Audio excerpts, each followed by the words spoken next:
Guys, this is me Ankita Bandwal and welcome to our channel medical की पढ़ाई। हम लोगों ने प्रीवियस वीडियो में क्रिया शरीर के फंडामेंटल्स के बारे में पढ़ रहे थे, जिसमें हम लोगों ने क्या क्या कवर कर लिया। आयुर्वेदा, उसके एम, फिर शरीर किस चीज़ से बना होता है, जैसे चेतना एंड पंचमहाभूत। फिर हमने चेतना का पूरा इलाबोरेट एक्सप्लेनेशन देखा। फिर हमने पंचमहाभूत के बारे में पढ़ा एंड फिर लास्ट में हमने हेल्दी पर्सन मतलब हेल्दी क्या होता है। अब हम लोग देखेंगे क्रिया शरीर, जो हमारा सब्जेक्ट का नाम है क्रिया शरीर, उसका मीनिंग क्या होता है। पहला है क्या, क्रिया पदस्य व्याख्या। ठीक है। क्रिया का मतलब होता है टू डू। हम लोग सिंपल लैंग्वेज में क्रिया को फंक्शन बोलते हैं, लेकिन आयुर्वेदा में हम लोग इसको कर्म बोलते हैं। हम लोग जानते हैं कि आयुर्वेदा में हर एक वर्ड का एक पर्टिकुलर टर्म है, इसीलिए क्रिया को हम लोग आयुर्वेदा में कर्म बोलते हैं। इसके लिए एक श्लोक आया है, जिसका रेफरेंस कहाँ से लिया गया, चरक विमान स्थान 8वां अध्याय 77 नंबर का श्लोक है क्या, प्रवृत्तिस्तु खलु चेष्टा कार्यार्थम स एव क्रिया कर्म यत्न कार्य समारंभश्च। अभी हम लोग पर्टिकुलर वर्ड का मीनिंग देखेंगे, फिर हम लोग ओवरऑल डेफिनेशन देखेंगे। इसमें सबसे पहला वर्ड क्या है, प्रवृत्ति, इफर्ट्स फॉर सम टारगेट। कुछ भी टारगेट के लिए, कुछ भी काम के लिए हम लोग जो इफर्ट डालते हैं उसको प्रवृत्ति बोलते हैं। फिर आता है चेष्टा, मोशन। हम लोग कुछ भी करने के लिए जो अपने मूवमेंट करते हैं उसको बोलते हैं चेष्टा। कार्य, व्हाट और टू बी डन, मतलब क्या करना है वो कार्य में आता है। फिर क्रिया, जो हम लोग करते हैं मतलब डूइंग। अब है कर्म, एग्जीक्यूशन और परफॉर्मेंस। अब आता है क्या, यत्न, मतलब टू ट्राई और टू अटेम्प्ट, जो हम लोग कोशिश करते हैं या फिर अटेम्प्ट करने की कोशिश करते हैं वो।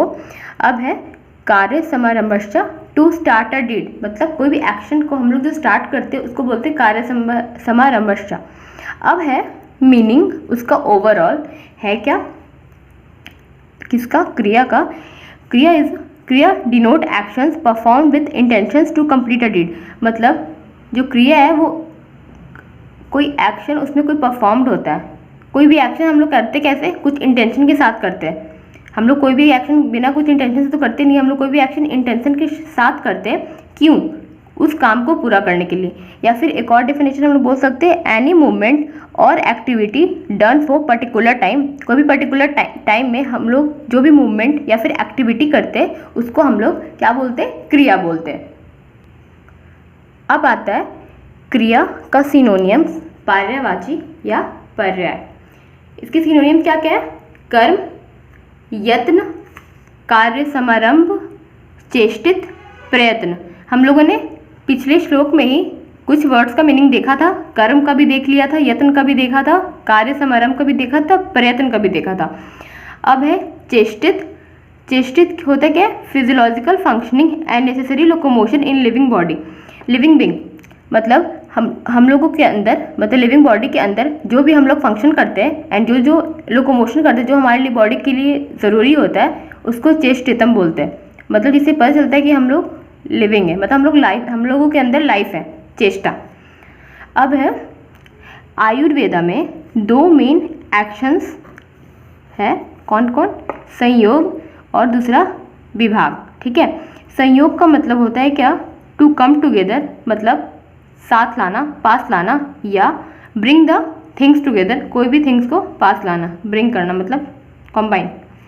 अब है विभाग, go away from each other, दूर जाना, और टू सेपरेट थिंग्स को सेपरेट करना। ओके। ये जो है संयोग विभाग, ये दोनों मूवमेंट है, एक्चुअल मोशन है, एंड यही दोनों रिस्पॉन्सिबल होते क्रिया के लिए। मतलब अगर कोई भी क्रिया होगी तो उसमें संयोग और विभाग आएगा ही आएगा। अब इसके लिए हम लोग कुछ एग्जाम्पल्स देखते हैं, वेरियस मूवमेंट्स, कुछ एग्जाम्पल्स देख रहे हैं हम लोग, various actions that is movement, इसे यही संयोग और विभाग को प्रूव करने के लिए। पहला है मैंने लिया क्या, उत्क्षेपण। उत्क्षेपण का मतलब होता है ऊपर फेंकना विथ एक्सटर्नल फोर्स, बिकॉज जैसे कि हम लोग एग्जांपल लेते हैं बॉल का। ठीक है। अगर हम लोग कोई भी बॉल को ऊपर फेंकते हैं तो वो वापस नीचे आता है ड्यू टू ग्रेविटी, तो हम लोग फोर्स लगा के उस बॉल को ऊपर फेंकते हैं। ठीक है, इसलिए बोल रहे हैं इसको ऊपर फेंकना with external force, opposite to गुरुत्व या फिर ग्रेविटी। एग्जाम्पल में लिया क्या है मैंने, पहला ओपनिंग ऑफ आईलिड। आईलिड हम लोग ऊपर खोलते हैं तो हम लोग फोर्स लगाते हैं तभी वो खुलती है। दूसरा, फ्लो ऑफ रक्त in head against gravity that is गुरुत्व and apply external force by हृदय। जैसे ही ब्लड है वो हेड में जा रहा है, सिर की तरफ जा रहा है, तो ऊपर जा रहा है, तो ऊपर वो किसके अगेंस्ट जा रहा है? ग्रेविटी के अगेंस्ट जा रहा है। ग्रेविटी को हम लोग आयुर्वेदा में गुरुत्व बोलते हैं। सो उसके लिए एक एक्सटर्नल फोर्स लगाना जरूरी है। वो एक्सटर्नल फोर्स लगाता कौन है? हृदय, मतलब हार्ट लगाता है। तो उत्क्षेपण का मतलब वही है, ऊपर फेंकना विथ एक्सटर्नल फोर्स। इसमें संयोग और विभाग हो रहा है, हम प्रूफ कर रहे हैं, देखेंगे कैसे। एग्जाम्पल में लिया है रक्त ऊपर जा रहा है, ठीक है, ऊपर जा रहा है। सो वो रक्त किसी पर्टिकुलर ऑर्गेन या फिर अंग से सेपरेट हुआ होगा, तो जहाँ से वो सेपरेट हुआ उसको विभाग बोलेंगे। एंड वो जहाँ गया मतलब शिरो प्रदेश पे गया तो उसको हम लोग संयोग बोलेंगे, क्योंकि वहाँ के वो ऑर्गेन, नर्व्स, मसल्स के साथ कॉम्बाइन हुआ, मतलब वहाँ पे वो गया, ठीक है। अब दूसरा आता है अवक्षेपण। अवक्षेपण का मतलब होता है नीचे फेंकना। ये जस्ट अपोजिट है उत्क्षेपण के, जो मैंने अभी आपको उत्क्षेपण बताया। अब आता है अकुंचन। अकुंचन में एग्जाम्पल मैंने लिया है क्या है? Flexion of elbow. फ्लेक्शन का मतलब, अभी मैंने एल्बो बता रही हूँ मैं, फ्लेक्शन ऑफ एल्बो आप ऐसे समझिए, फ्लेक्शन अपने चेस्ट से अपने हैंड को अपने पास लाना, चेस्ट की ओर लाना, उसको हम लोग फ्लेक्शन बोलते हैं, ठीक है। मैं आपको बाद में फिगर भी दिखा दूंगी फ्लेक्शन एक्सटेंशन का। इसमें सिर्फ एल्बो नहीं, इसमें हम लोग और भी ले सकते हैं, हैंड, लेग, बहुत सी चीज़ हो सकती है फ्लेक्शन एक्सटेंशन में। तो इसमें भी विभाग एंड संयोग होता है। कैसे, हम देखते हैं। फ्लेक्शन के समय यहाँ पे एल्बो जॉइंट होती है, वहाँ पे कुछ मसल्स सेपरेट्स होते हैं जिसकी वजह से मूवमेंट होती है। सो जो सेपरेट्स हो रहे हैं वहाँ पे क्या हो रहा है? विभाग, जो मैंने आपको पहले बताया। विभाग का मतलब सेपरेशन, ओके। एंड संयोग मतलब जुड़ना। सो कहीं से वो सेपरेट हो रहा है तो कहीं पे वो जाके जुड़ रहा है, इसी वजह से वो फ्लेक्शन हो रहा है। तो यहाँ पर भी आपने देखा संयोग विभाग आ रहा है, ठीक है। अब है संप्रसारण। इसमें होता है extension of elbow, okay, just अकुंचन का अपोजिट। अब आते हैं अकुंचन का जस्ट अपोजिट।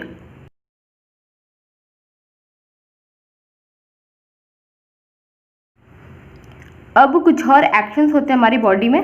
इन सब के अलावा मैंने कुछ का एग्जांपल लिया है। पहला, स्पीच, हम लोग जो बोलते हैं वो भी एक तरह का एक्शन है। सेकंड, साइकोलॉजिकल फंक्शंस, इसमें बिहेवियर भी आएंगे, जो हम लोग कैसा बिहेव करते, इमोशन कैसा शो करते हैं, वो सब साइकोलॉजिकल फंक्शन में आएंगे। कम्युनिकेशन स्किल्स, ये सब साइकोलॉजिकल फंक्शन में आएंगे, जो एक एक्शन है हमारी बॉडी का। तीसरा, दोषाज की डायरेक्शन एंड स्पीड। दोषाज हम लोग आगे देखेंगे वो होता क्या है। तो अब आप यहाँ पे ये देख लीजिए, जो हमारे बॉडी के अंदर जो दोषा मूव करते हैं उनकी स्पीड, ये सब एक्शंस में आते हैं, ठीक है। अब कर्म बोल सकते, कर्म हम लोग एग्जाम्पल मैंने लिया है कर्म। पहला, जो हम कोई भी पेशेंट अगर वो बीमार हो गया तो उसमें जो ट्रीटमेंट होती है तो उस ट्रीटमेंट प्रोसीजर को हम लोग कर्म बोलते हैं, पहला एग्जाम्पल। एंड दूसरा है षट क्रिया कला। ये हम लोग आगे देखेंगे ये होता क्या है, ये एक अलग टॉपिक है, तो हम लोग इसके बारे में आगे पढ़ेंगे अच्छे से। सो क्रिया देख लिया हमने। अब ओवरऑल टर्म देख रहे, शरीर, क्रिया, विज्ञान। शरीर मैंने आपको इसका पूरा इलाबोरेट दे दिया, पूरा मैंने इसका इन्फॉर्मेशन आपको बता दिया प्रीवियस वीडियो में, आप जाके चेक कर लीजिए वहाँ पे।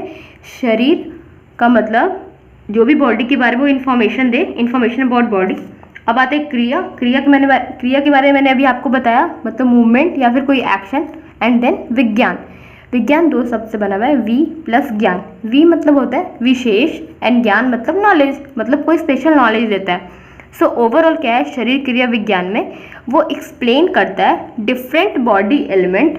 एंड बॉडी एलिमेंट हमारे बॉडी के अंदर तीन होते हैं, दोष, धातु, मल। सो जो क्रिया शरीर है वो इन तीनों को एक्सप्लेन करता है। And study important physiological process like digestion, respiration, circulation etcetera. मतलब जो क्रिया शरीर है वो हमारे बॉडी एलिमेंट के बारे में बताता है। एंड उसके बाद इन सब के बाद वो ये बताता है हमारे अंदर जो प्रोसेस होती है, डाइजेशन, रिस्पायरेशन, उसके बारे में वो बताता है कि ये प्रोसेस कैसे होती है।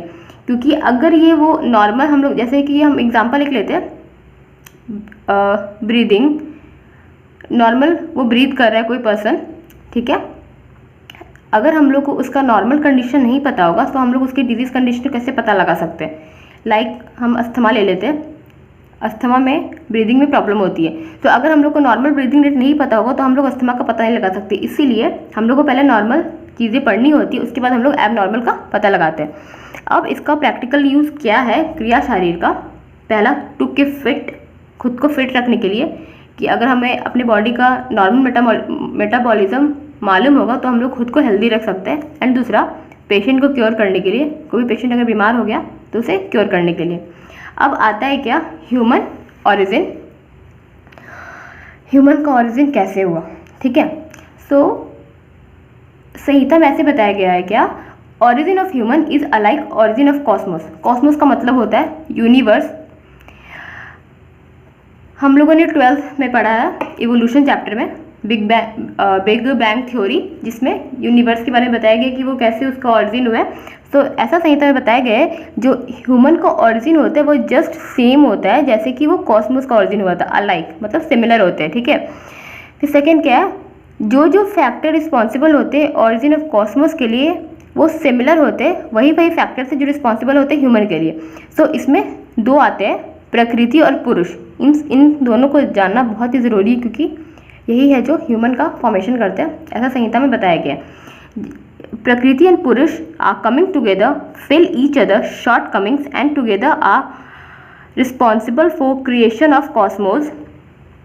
जैसे मैंने आपको बताया कि कॉस्मोस और ह्यूमन का जो ऑरिजिन हुआ है वो सिमिलर तरीके से हुआ है, तो इसीलिए बोला जा रहा है कि जब प्रकृति और पुरुष साथ में आते हैं तो वो रिस्पॉन्सिबल होते हैं कॉस्मोस के क्रिएशन के लिए।